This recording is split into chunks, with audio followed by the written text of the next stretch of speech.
halkan mudane wasiir waxaa ku qoran wasaaradda maaliyadda miisaaniyaddeeda 60,575,595 wasaaradahoo dhan markii la isku darana 34 milyan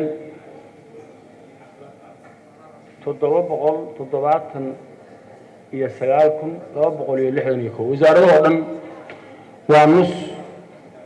wasaaradda maaliyaddu waxay qaadatay wasaaradahoo dhan lacagtoodii iyo wasaaradahoo dhan barkood lacagtoodii ay ku dartay jadwalka markaa fiirisid beyjka 7 iyo 6. waxaan rabaa arrintaas inaad fasirtid. waxaa kaloo aan muxuu ahaa ka hadlayaa arrimaha degmooyinka iyo mashaariicda مثلا hal mashruuc baan example usoo qaadanaya waa mashruuca la yidhaahdo maxaa magaciisii kii cunnada magaciisi ii sheega nafaqada miyaa magaciisi baxnaano anigu puntland baan soo maray 3 degmo oo baxnaano la siiyey 4 degmo weeye waa badhan iyo bayla iyo galdogob iyo meesha la yiraahdo bohorle. waa weydiiyo waxaan idin wax idin soo gaaray ma jiraan hal jawaan mid uu yimid ma jiro ilaa hadda. marka waa weey dibiga doolo dhagihiisu waxsan bay maqlaan laakiin indhihiisu ma arkaan weeye. waxaan rabnaa baxnaano goormay bilaabanaysaa dadka ma ogtahay waa in ama run loo sheegaa ama waxba loo sheegin. baxnaano waxaan rabnaa goortay bilaabanayso sida afgooye haddii waxeedii la iska hayo haddee waxay la tahay dowladdiina hadda waa dhacday qolada soo socotana ma aqaan meel ay marin doono. marka xukuumaddii haa dowladdu way iska yidhahdaan dadku goormaa dadkaas waxeedii soo gaarayaan baxnaano ha noqoto biyoole ha noqoto wixii waa la hayaa gacantaa weli lagu haya wax la bixinayana ma jiro. kow lacagaha labada dhinac ay bixiyaan iyo halka dhinac dhinacyada badan iyo labada dhinac multilateral iyo bilateralka. lacagaha multilateralka waa la yaqaanaa.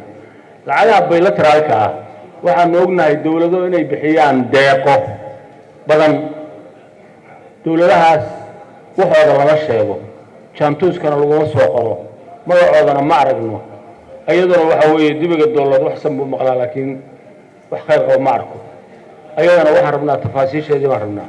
qadar meeqay bixisay sacuudigu meequu bixiyey haddii alla kuu run yahay kuwait meeqay bixisay nimanka la yidhaaha turki maxay bixiyeen wahalumi jir waan rabnaa. arrinta shaqo qorista waxaan la soconnaa 3 sano iyo barkii aynu jiray 3 meelood keliya wax looga qoraa. warkaas fiican u dhegeysta xildhibaan kulley gacantaa taagi doontaanoo saartaan baa yeelaysaan si fiican u dhegeysta warkaa. dadka Soomaaliyeed baa wakiil ka nahay. dadka Soomaaliyeed waxa ugu muhiimsan waxa weeye inay shaqo helaan oo irsaaqad helaan. wax shaqo loo qoray waxaa ka jira wasaaradda maaliyadda xafiiska prime ministerka iyo madaxtooyada. wasaaradaha intooda kale dad volunteer oo 3 sano iyo bar shaqeynaya baa jooga hataa kuwaas koob shaar looma shubin. waxaan rabnaa dadkaas hadda volunteerka ah in waxa loo sheego ama la fasaxo xuquuqdoodana la siiyo ama wax loo qoro. yaynu u shaqeynaa haddaan dadka shaqo loo qoraynin oo la shaqo gelinaynin. ugu dambaystii musiibooyinka markaan ka hadlo anugu waxaan soo arkay ayax tiro badan oo weli jira.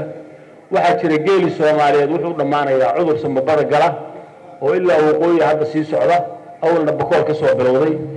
wasaaradda Puntland markaan u tagay oo aan weydiiyey intaas waa dhammaaday waxaan sambabyo dhakhaatiir ka soo direen muxuu ahaa burco iyo laascaano ayaan arkay iyo Puntland. cudurradaas daawooyin baa jiray. daawooyinkii wasaaraddu waxay yidhahaan ma hayno. dowladda dhaxaana laga rabay.